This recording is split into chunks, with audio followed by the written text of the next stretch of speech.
It is my honor and privilege to live and work in Occoquan, Ani. I thank our host, the Occoquan, and I hope that I am a good guest. My name is Jackie Manning. I'm the curator here at the Alaska State Museum. Our presenter tonight is Katie Ringsmuth. Katie is a curator of MugUp. She is the curator of MugUp. She's the Alaska State historian, a professor at the University of Alaska Anchorage, and an avid Mariners fan.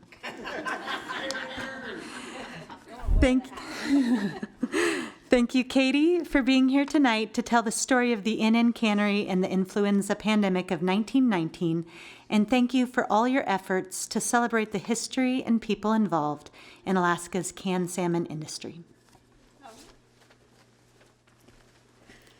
Well, thank you, Jackie, so much, and thank you to all your colleagues and the staff here at the Alaska State Museum. This has been really, truly an extraordinary experience. I was here on April 1 when we opened the exhibit, and it just seems like it was an hour ago, practically, that I was just here. Well, I was actually just here an hour ago, but yeah, it just went by so fast, and it has really been an honor and a privilege. So thank you very much. Tonight, we're going to end MugUp on what can really be a sad story. It is really a heartbreaking story, but it's also a very timely story. You know, several of you are still wearing masks, and we are still in a pandemic, and it's not hard to see the correlation and the connection between history and the present.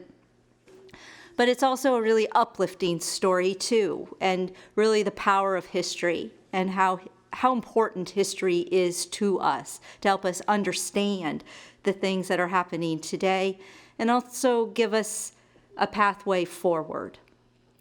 So tonight what I'm going to do is talk a little bit about the history of the pandemic. And, you know, it's very difficult to talk about a pandemic that killed, 100 million people worldwide, when you have, these kind of 50 million, you know, those numbers don't really mean anything. They're just numbers, even though they represent someone's life. And I think what the Cannery Project has done is it gave us a way to really understand a pandemic in a very human way. And then, of course, what happened, we were working on this project. We, you know, saw that 1919 was 100 years ago, so we were really going to look at this story to commemorate it as a centennial, 100-year moment. And then, boom, Corona hits, and all of a sudden, we're talking to Korea News, and we're talking to New York, and we're getting interviewed, and all of a sudden, people are paying attention. So, you know, so this intersected, and all of a sudden, we weren't just history, we were relevant history. Even Trident Seafoods, that was dealing with a season and worried that they weren't even going to make it through a season, you know, looking to history as guidance on what canners did in the past to get lessons learned. And so this was an important story on so many reasons. So I thought that this was a relevant and important story to talk about tonight. And there are people from South Naknek here today, and they are they're the living examples of what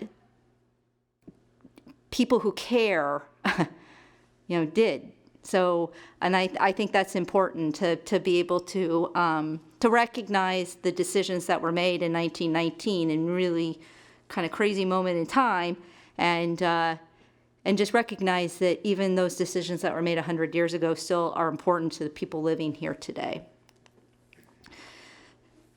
So the NN Cannery History Project and the resulting MugUp exhibit is really a grassroots endeavor designed to preserve the history of Alaska's, what I call the invisible cannery people, those who contributed to one of Alaska's most significant industries. Right, this is the 100 and I think 138-year-old diamond NN Cannery at South Naknek, which today remains one of the largest, longest running, and best preserved salmon canneries in Bristol Bay. The diamond NN Cannery was part of this broader pattern of commercialization of the Pacific salmon packing that before 1937 was the third largest extractive industry in the West, and with greater value than gold or copper mining in Alaska. It was built, for those of you who were at my previous talk know this, it was built by the Del Monte subsidiary, the Alaska Packers Association, a corporate juggernaut that dominated Alaska's fishing industry. It owned and controlled 70% of Alaska's canneries at one time. And from its establishment as a 4-building saltery to its expansion into a globally reaching 51-building industrial complex, the NN Cannery is one of the most significant remnants of the canned salmon industry on the West Coast. Anthropologist Alan Boris argued that salmon canneries like the APA cannery represented the Industrial Revolution of the North. So our aim was to tell these oft-forgotten stories through several goals, including nominating the NN Cannery to the National Register of Historic Places, and of course developing this exhibit. But the cannery is also a very important stage, for understanding Alaska's economic history, its environmental history, history of immigration.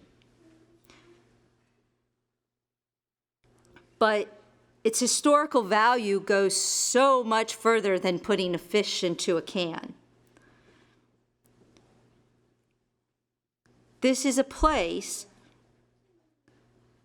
where we can better understand, oh, hey guys, we can understand the cannery story and its context in a global pandemic. This is, as I said, a context of importance, relevance today. So 100 years ago, in the spring of 1919, the Spanish influenza pandemic reached South Naknek. As the virus spread globally, modern transportation systems carried it to remote places that throughout the long history of colonization had managed to escape the catastrophic consequences of the disease. Despite maritime quarantines requested by the Alaska Territorial Governor, Thomas Riggs, steamships unknowingly brought the flu northward along the Inside Passage into southeast Alaska, and by October, the seaborne epidemic had spread into the Seward Peninsula with devastating results. As cold and darkness gripped Alaska that winter, common thinking was that the influenza epidemic had run its course.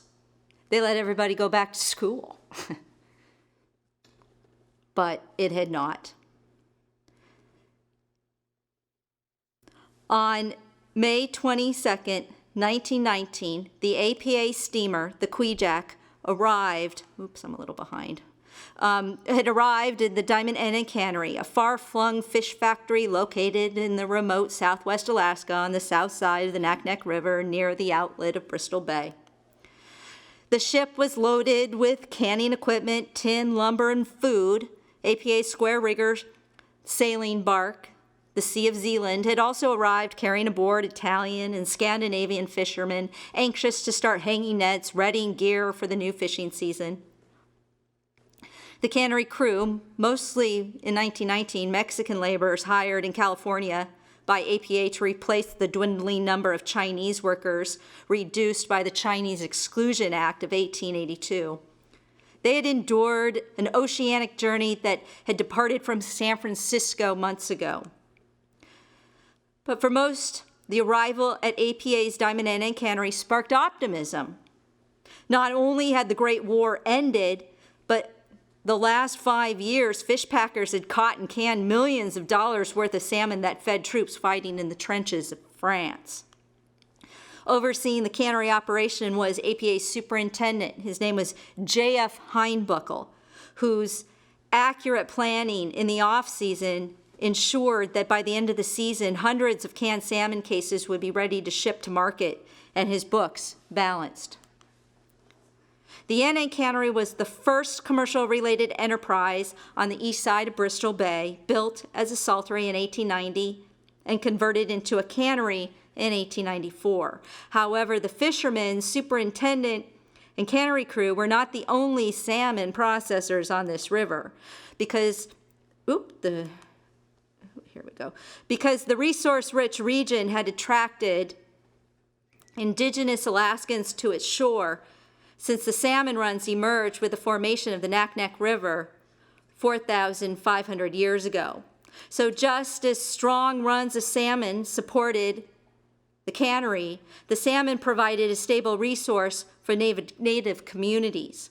Its proximity to the coast, confluence to the Naknek River, and its source of fresh water made South Naknek an ideal location for both the village and cannery alike. So in 1892, a survey recorded the presence of the Kiniak Indian village, whose occupants likely concentrated around the freshwater creek, later called Packers Creek, that now runs beneath the cannery. 5 years later, a second survey noted a graveyard associated with Kiniak. In 1890, the U.S. fisheries investigator Jefferson Moser photographed the village, published in a report, Salmon and Fisheries of the Salmon of Alaska. The image showed several native houses, caches, and salmon racks, as well as Western-style buildings, clothing, and other items, indicating that the people of this village had cultural and economic interactions with first Russians and then later American traders, priests, and other entrepreneurs. Archaeologists don't really know who the occupants of this village were. It's possible that they were descendants of the Argulimutes, which I'm not pronouncing very well. It's a difficult word to say. But this was an intrusive group of Central Yupik speakers from the Kuskokwim drainage to the northern regions of Bristol Bay. Around 1800, the Argulimute forcibly displaced the Supiaq-speaking people residing along the shores of Bristol Bay, whose cultural influences extended from the Gulf of Alaska. Now, the Argulimute pushed the Supiaq people up the Naknek River to the inland areas surrounding Lake Naknek, where they established several Supiaq villages and other settlements. The Russian priests began to call the Supiaq speakers the Servanovsk people, named for the Sevanovsky River that they named, the Russians, that drains into the iliac arm of Lake Naknek and served as a travel corridor through the Aleutian mountain range to trading hubs on the Pacific coast.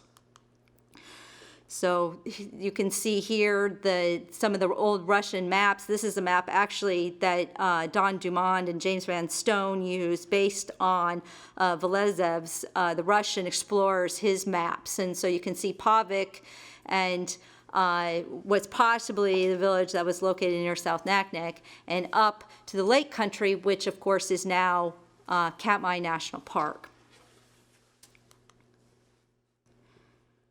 So by 1912, most of the Servanovsk people were moving temporarily downriver to Naknek in the spring for the salmon season.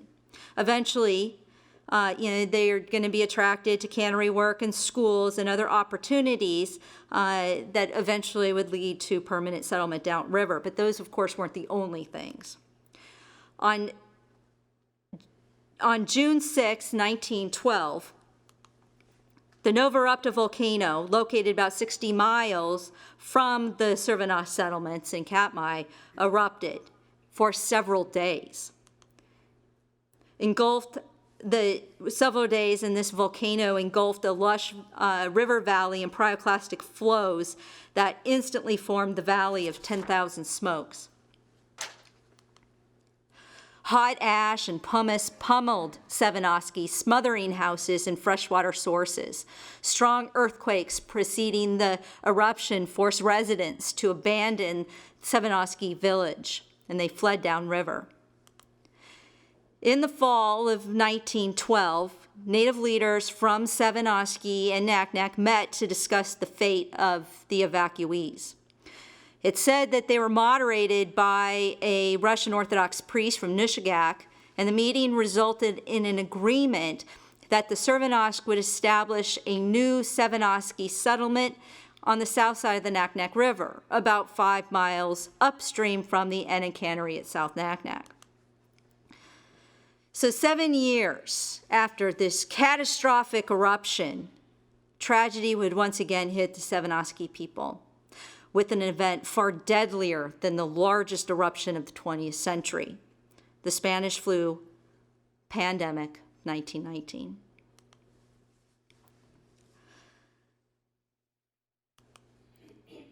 Within 4 days after the arrival of the Kvichak, the NN Cannery physician, Dr. Frederick B. Spencer, began to report the first cases of influenza at South Naknek.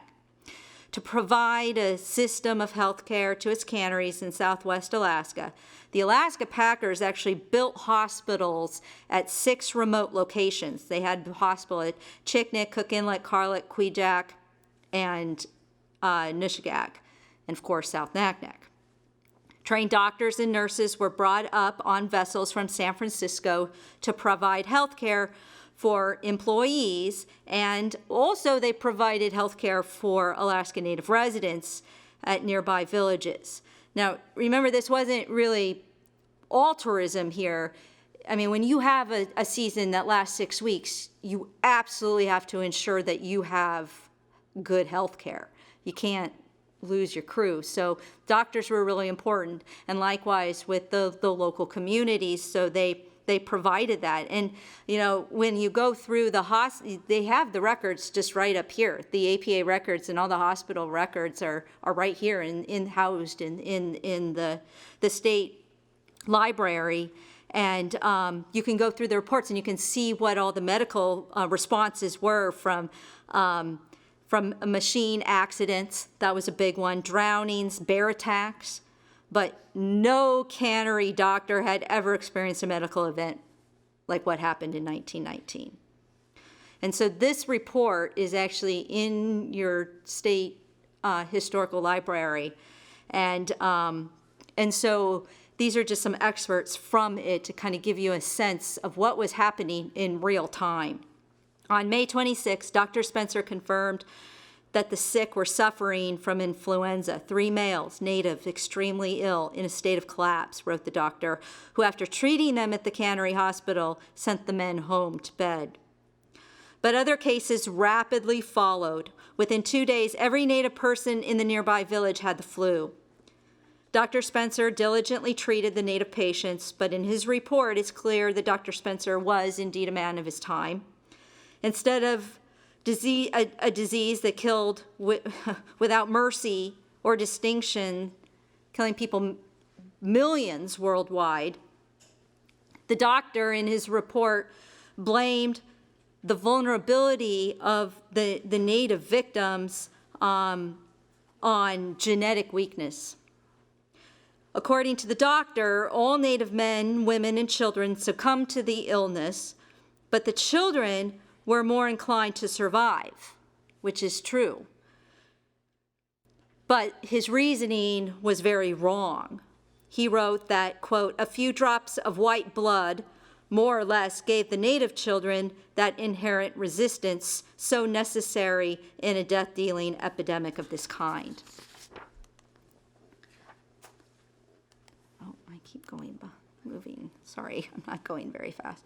So with the pathogen rapidly coursing through South Naknek, Superintendent Heimbuckle, he took immediate action. First, he instructed the sanitation of the cannery employees and the native residents to be improved. Second, he instructed the medical staff to feed, clothe, and care and treat the sick. And third, he instructed the proper disposal of the dead. And fourth, he instructed that the children left behind by the diseased parents be cared for. Next, Heimbuckle turned his attention to preventing the virus spread beyond South Naknek. So by 1919, APA had concentrated management of its Bristol Bay diamond canneries, right? They call them the diamond canneries really because of an accounting. The that they used it, but it created a diamond. So it's kind of like our at in email. So at Ugashik, at Igigik, at NN. And so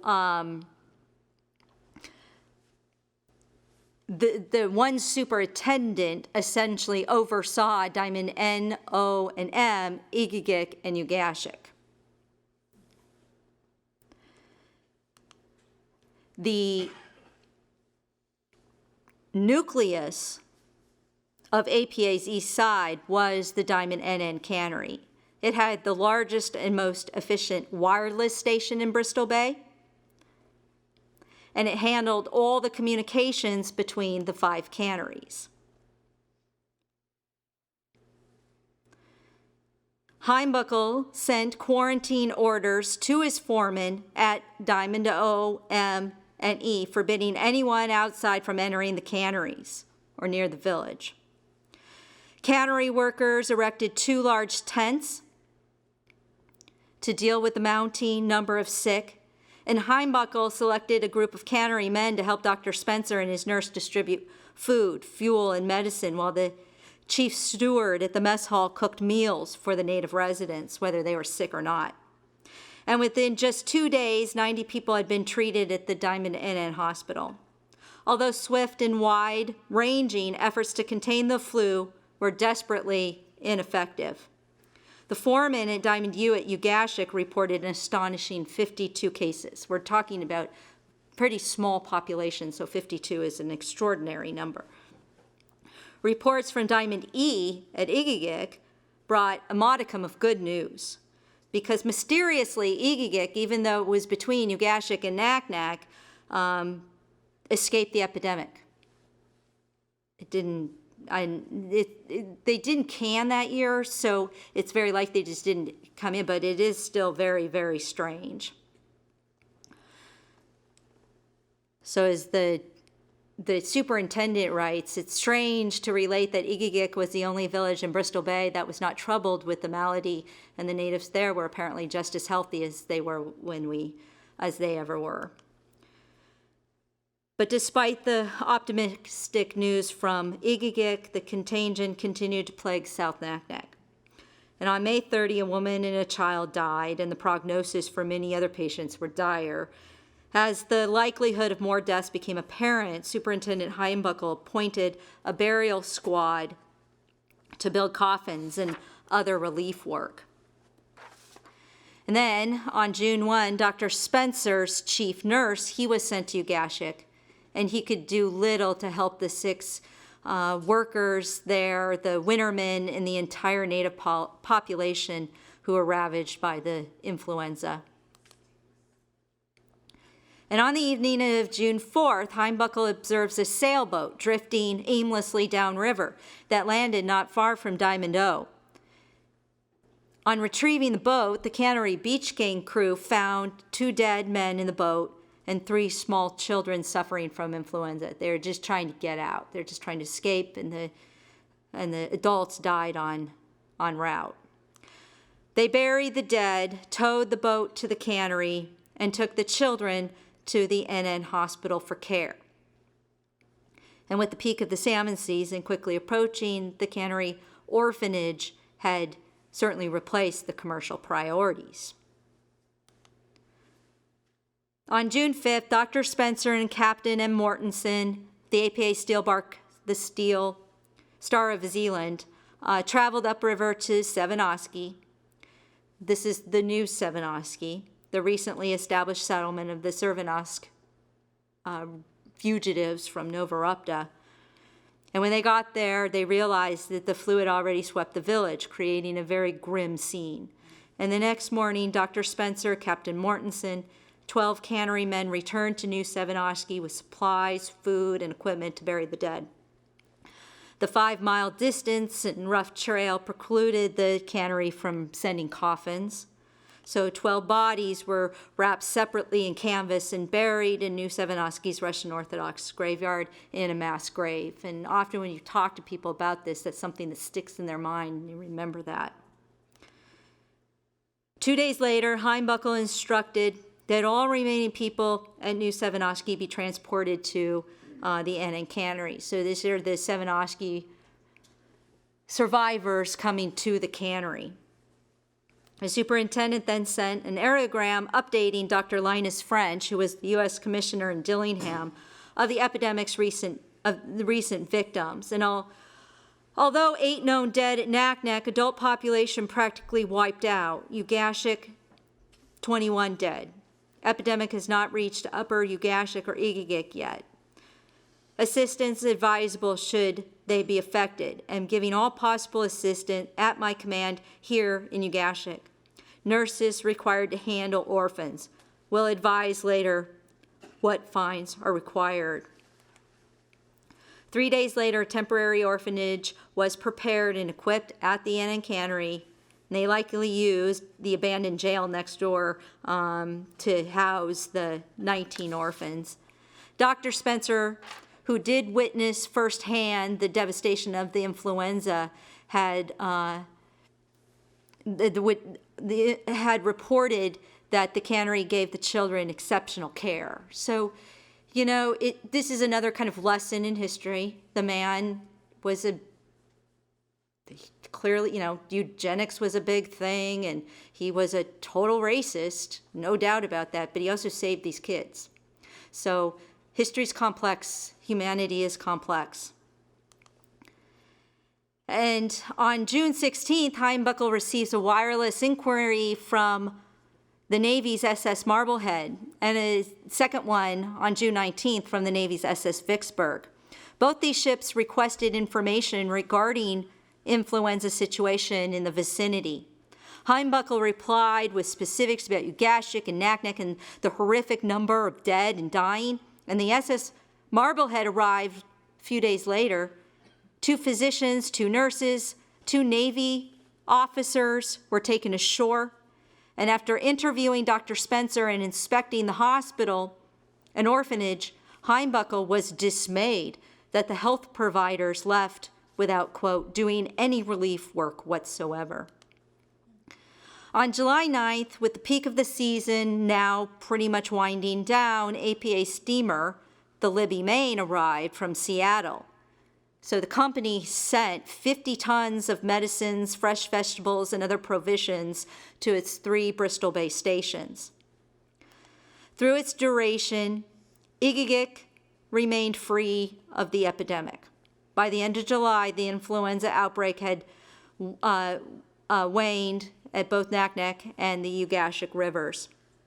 And on July 24th, Heimbuckle ordered APA steamer, the Kodiak, to transport 16 native orphans from villages in the upper Ugashik and 12 from the lower Ugashik to the NN Cannery, where the doctor cared for them in these makeshift orphanages. Now facing Heimbuckle was this question: where to send the 44 children before the cannery ships left for the season. So the answer came from this man right here, Linus French in Dillingham, who, despite being sick with the flu himself, agreed to take the children. And at the end of the 1919 salmon season, these 44 children, all from Naknek, Savanowski, Ugashik settlements, they boarded the ship Kodiak, bound for the government hospital, Kanakanek on the Nushagak River. And as the steamer headed to Bristol Bay, Heimbuckle sent Dr. French the following message. By direction of Captain Dodge of the USS Onulga, I am sending your orphanage all the orphan natives of Ugashik and Naknek, steamer to leave on this tide. So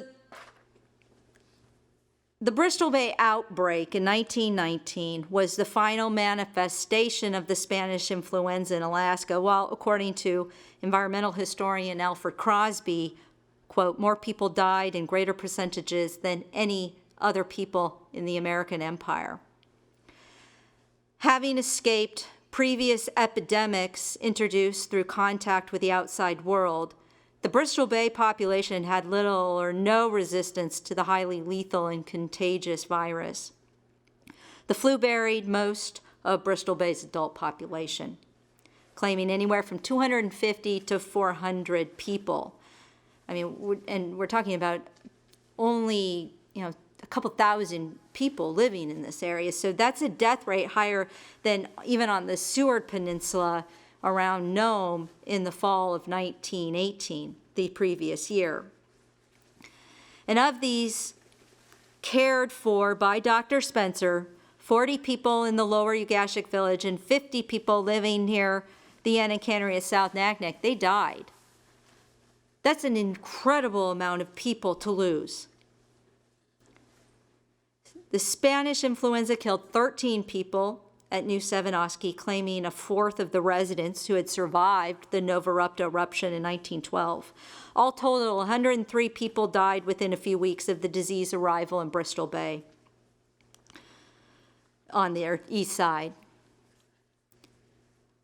44 orphan children from those river systems recovered in their new home on the Nushagak River. Alaska's territorial governor, Thomas Riggs, wrote that only 238 orphans out of Bristol Bay's entire native population of 800 to 1,000 people lived to see 1920. Those children, the survivors of the epidemic, would be the future.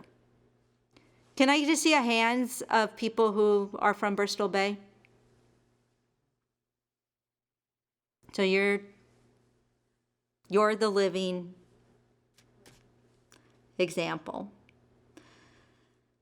So like Heimbuckle, Governor Riggs was exceedingly frustrated by the complacency to Alaska's health crisis. Washington, D.C. lawmakers consistently rejected requests for relief funds that might have spared Alaskans who, in Riggs' words, were, quote, dying like flies without anyone making any attempt to alterate their condition. In his annual report to the Secretary of Interior, the Alaska governor blamed Congress for the human agony that the Spanish influenza epidemic left in its wake. At South Naknek, Heimbuckle reported that the surviving native adults, which included about 22 people from New Sevenoski, were provided ample food and medical care. Moreover, with the 1931 boundary expansion, and it was Katmai National Monument at the time, it made it increasingly difficult for people to return to their homeland upriver. So the survivors of the 1919 flu epidemic would become, really as far as we know, the continuation of South Naknek Village.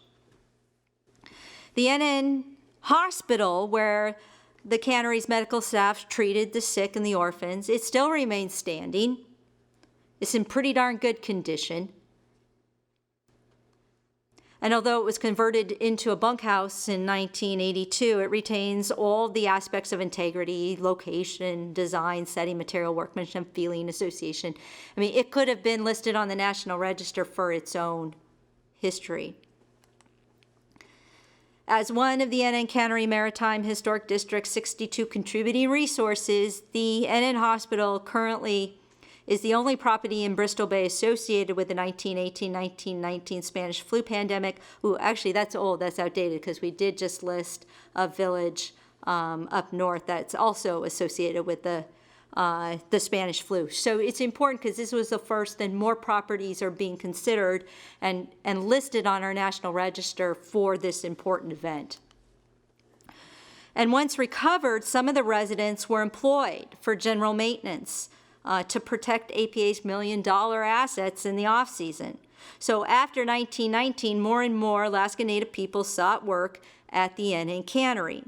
And over time, they served as fishermen and set netters and winter watchmen and laundry workers and storekeepers. They were the spring fall crew. They were the ones who cared for the cannery, which opened the cannery before the crews arrived in the spring and winterized the buildings in the fall. In other words, they really became the caretakers of this cannery. So despite a culture lost to displacement, whether that displacement came in the form of cultural immigration, a volcanic eruption, or American capitalism. Native people of South Naknek, they adapted, they endured, and they carried on, and they became integral contributors to and caretakers of an operation, a pattern that continues to this day. So today, the majority of South Naknek community, they're the descendants of the Servanas Katmai. And since being forced upriver by the Yupik-speaking Arglimute, an eruption, and an epidemic, two events that marked the 20th century eventually brought the Supiaq home. Now, before I end tonight's talk, I just want to bring up the fact of how important history is. So the Bristol Bay Historical Society, we put together a pretty simple photo exhibit. And these photos, Tim Troll was able to get these photos from the family of Dr. French. So these are the orphans. And he was able to get these, and we were able to show them in 1919 at a display in 2019. Thank you, I haven't been talking too much. And so we were able to present these to the folks there in Naknek. And then, of course, coronavirus hits and then all of a sudden, Rhonda McBride, here we were a guest on her show. She was very interested in helping to tell this story. And so people wanted to all of a sudden know about our history project of a cannery. It all of a sudden became a very hot topic. Here we are at the Bristol Bay Native Corporations, the annual meeting. We did talks there as well. We were able to share. So, it was all of a sudden very important. But the other thing that happened in this is I got a phone call from a fellow who was like, I have a very strange story to tell you, but I'm the great-great-grandson of this guy right here, J.F. Heinbuckle. And we don't know anything about our great-grandfather, and we have a whole bunch of photos. And he and the two cousins, they scanned all of these photographs. We're talking about hundreds of photographs. They also had another cousin, Lionel, who is in Phoenix, Arizona, and they sent these photos. So what's also important about the mug-up exhibit is these are photos that have never been seen before. These are all photographs that they sent us for this collection. And it was their great-grandfather who made these decisions, wrote those reports, and saved a lot of people who, again, our descendants are sitting here in this room today. There's Kodiak, then I think this is Wrangell, I think, and these are some of these photos go back, that's Seward. They had a wonderful, his travel trunk. And the other thing that they called me, I don't know, about a year later after we started connecting, and they said, and we have all these artifacts and we don't know anything about them. And Steve was able to take a look at some of the baskets and helped us give an idea of, some of them it looked like were probably from California, where the family is from in San Francisco, but they had these objects, and they illustrate the connections. A lot of these objects are likely from like the Seward Peninsula area. They're ivory, so they probably came from Inupiaq up north. But they also, they were made for to sell, to market to the canners as they came north. And so it does show this. This is just unbelievable. I don't know I've never seen anything like this. Yeah, we're not 100% sure even where it came from. But what's important is they're associated with this cannery and the people who live there and their representation of a culture that so many people lost. These are some of the ulu knives that the women would have used, the yo-yos that they had. And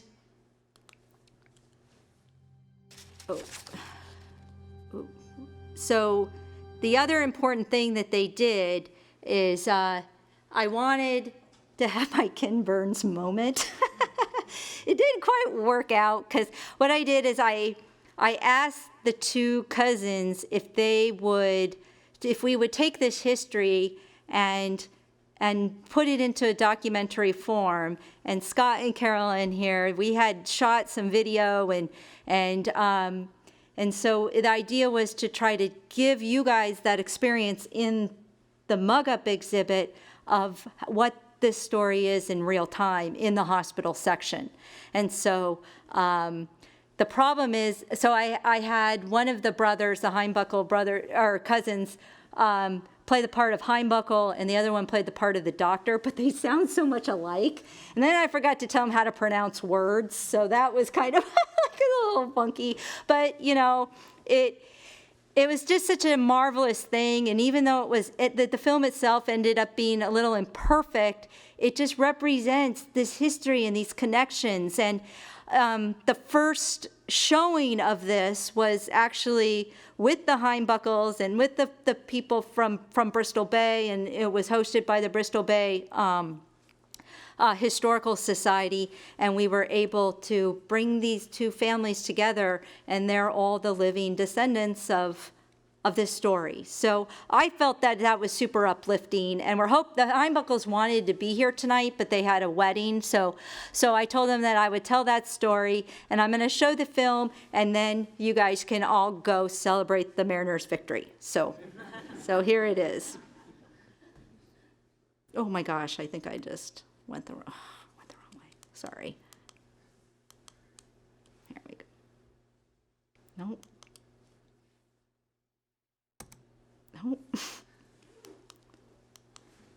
Okay, try that. Here we go.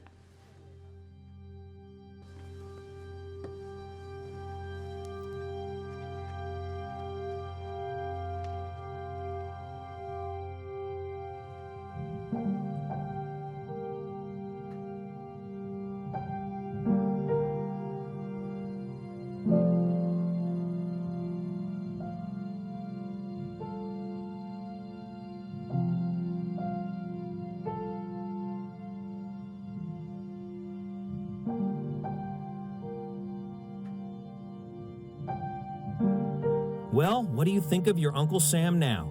There could be no finer Christmas present than the news of peace. And now when we're done with this epidemic, everything will be all right. After arrival on the Alaska Packers Association steamer Kvichak off Naknek, Anchorage on May 22, the first cases of influenza at Naknek were reported. 3 male natives, extremely ill and in a state of collapse, applied at Alaska Packers Association Hospital for treatment. A diagnosis of influenza was made, the natives sent to their homes and placed in bed. May 26th. Other cases rapidly developed the same day, and within 48 hours, all natives of the village were stricken, men, women, and children alike. But the children, as the subsequent death rate shows, were not so extremely ill and bore up well under stress. May 30. I made a trip to the Alaska Packers Association's Ugashik Cannery, arriving there the same evening. It was found that the influenza had attacked the Ugashik people, that practically the entire native population was stricken.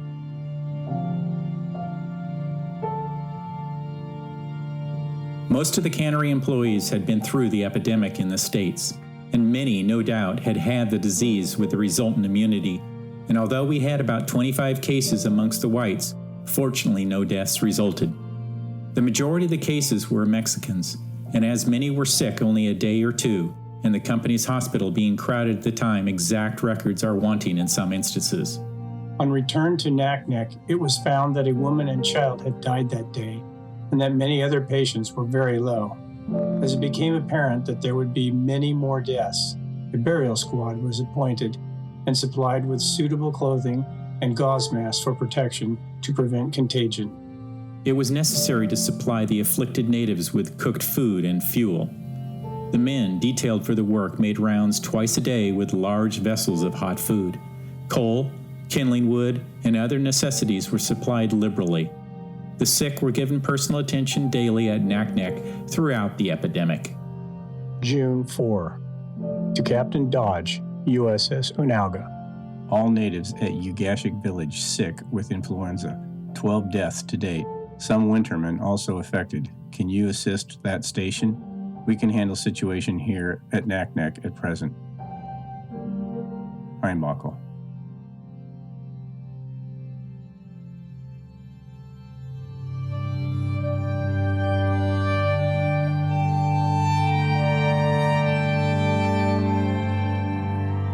The superintendent issued orders forbidding employees access in or near the native village. A guard would have been posted if necessary. The only daily visitors to the village were the writer, the nurse, and the 6-man detailed to carry food and fuel to the afflicted homes and the handling of the dead. Employees were ordered to report to the hospital at the first sign of feeling ill and get necessary treatment. June 4. A sailboat drifted ashore near the Alaska Packers Association's Diamond O Cannery at Naknek. 3 small children suffering with influenza came up the beach and reported that 2 men were dead in the boat. The bodies were given a decent burial, and the children taken to the Alaska Packers Association's Naknek Hospital, where they recovered, and the boat was towed to the Diamond NN Cannery. At the Alaska Packers Association's Naknek station, a temporary, comfortable, and adequate orphanage was opened in one of the buildings, and all the children were well cared for. June 5th. The village of Savanoski, up the Naknek River, was in a deplorable state. The superintendent sent a relief party to furnish food and assistance to bury the dead and bring the remaining sick to the hospital. June 8. To Dr. French, Nushagak. About 80 known died at Naknek. Adult population practically wiped out. Ugashik, 21 dead. Epidemic has not reached Upper Ugashik or Igagik villages yet. Assistance advisable should they be affected. Am giving all possible assistance at my command here in Ugashik. Nurses required to handle orphans. On June 9, a temporary orphanage was prepared and equipped at the Diamond NN Cannery. An old hospital building was used for the purpose. The native children, before entering, were bathed and furnished with an entire new outfit of clothing. They had beds with mattresses, blankets, and pillows, and were placed under the immediate care of a special nurse who supervised the serving of ample hot food to the 19 orphans. On June 19, United States Navy relief ship Marblehead arrived at Naknek Anchorage, and 2 physicians, 2 nurses, and 2 blue jackets were taken ashore in one of the Alaska Packers Association's cannery tenders. After inspecting the hospital and orphanage, they left without doing any relief work whatsoever at Naknek. July 9. The influenza situation was improving at the Alaska Packers Association's Naknek and Ugashik stations. Igagik still remaining free from the epidemic. The main source of concern was the disposal of the orphans at the different stations before the departure of the cannery vessels. July 20, 7:05. Anchored in 9 fathoms water, 45 fathoms port chain outside of Port Hayden. Very close to shoals and breaks, to wait for tender to bring off destitute orphan children. At 5:10 p.m., commanding officer returned aboard and received on board for transportation to Nushagak River, there to be placed in charge of Dr. French, the representative of the Bureau of Education, 8 destitute orphan children, 5 boys and 3 girls, from ages 3 to 10. July 22nd. At 8:20 p.m., sent following radiogram to Superintendent, Alaska Packers Association at Naknek.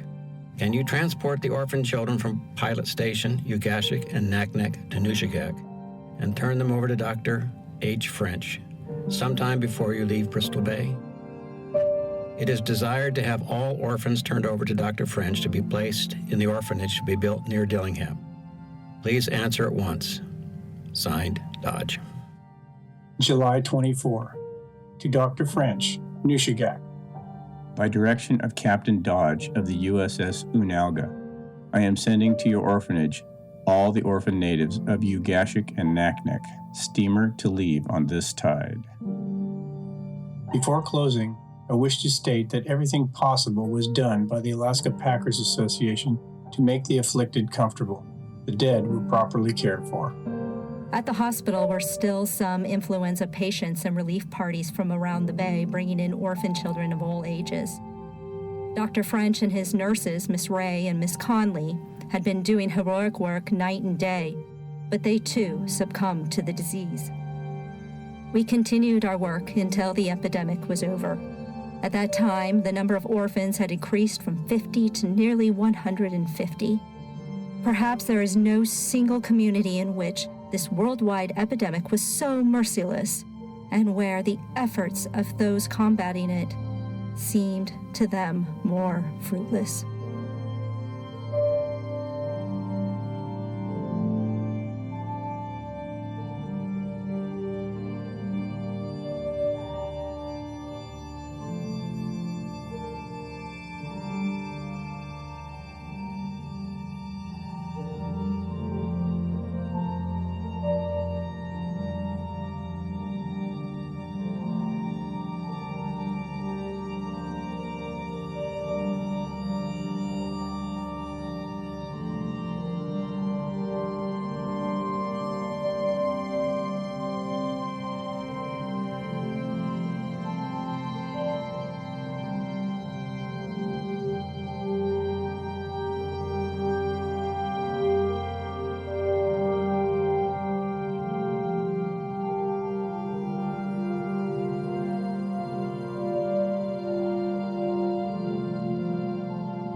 So I forgot to mention too that the family is hoping to figure out how to return the objects back to Bristol Bay where they came from. So I think that's super special. So so does anybody have any questions? Yes.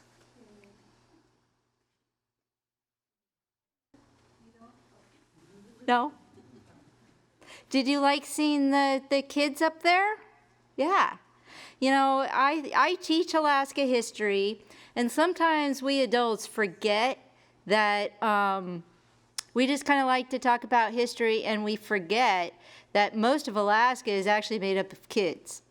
So I think it's really important to especially remind my students how important kids are to Alaska. And I do this lecture for my students, but Alaska kids are pretty extraordinary. Yes, another child would like to ask a question. What does it mean to be out in the historical? What does it mean to be put in the historical register? What does it mean to be put into the historical? That is an excellent question, Scarlett.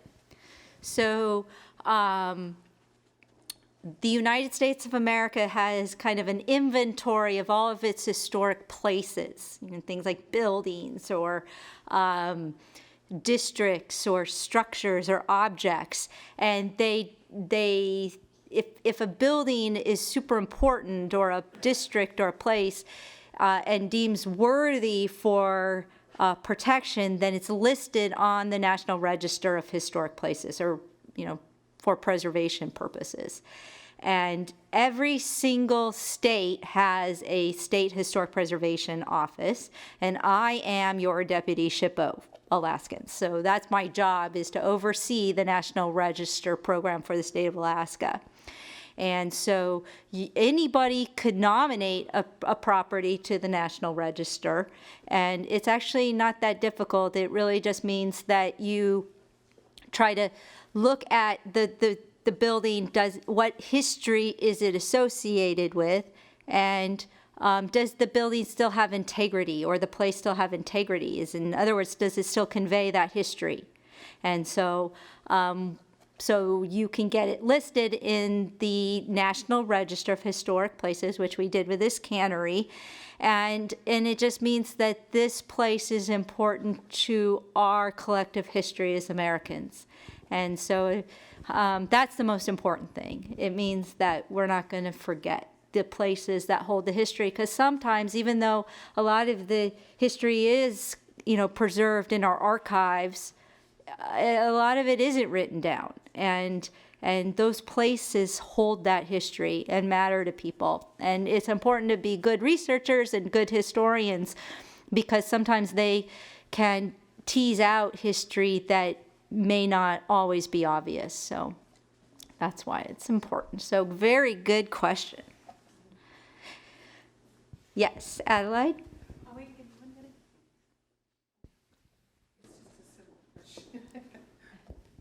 Where can you pick up the book, or is it still available?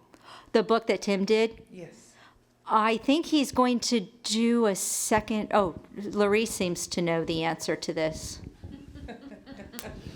They're for sale at the Bristol Bay Historical Society Museum. Oh. Okay, well, there you go. And possibly, Tim Troll was really important in doing this. And, it was interesting because his focus was really on the Dillingham side and the Nushagak, and I focused on the Naknek side. And we were able to collaborate and really, come together to tell this story. So he did write a book called Bristol Bay, Bristol Bay Remembers the Great Flu of 1919. And he went and collected all the history and the reports and the firsthand accounts and put this together in a book format, which was produced by the Bristol Bay Heritage Land Trust. So Tim, again, he was wanting to be here tonight. He had another family event, but he's done just an extraordinary service to Alaska by putting that together, that information. And, the other thing I should point out, Matthew Bertner put together an original soundtrack for the film, and Scott and Carolyn just did an amazing job just weaving together. So I can sit up here and kind of read the history, but doesn't it just tell a whole different story when you see it in that format? And again, a lot of those photographs at the Heimbuckles, we were able to include those too in that story. And the other thing that just kind of strikes me about this whole story is that Heimbuckle was in 1919, that was his very first year as superintendent. And somehow he still managed to come back. He ran that cannery until right on the eve of World War I. And so it's really an incredible story. And, the fact that this family really didn't know much about it, they were able to connect through this history. And hopefully what we're going to try to continue to do is have them come up to Bristol Bay and see Sevenoski and meet the people who's, were the descendants of the people their great-grandfather were able to save. So it's important. It's a complicated, confusing, and heartbreaking story, but I think it's important to find the things that connect us all as humans. So thank you all for coming tonight. I really appreciate it, and I appreciate everybody who was able to be a part of this Mug Up exhibit and to share their stories. And I hope what this means is this isn't the last of something, that this is the first of many more nominations, many more history books, many more people wanting to become historians and preserve our history, our collective history together. So thank you all.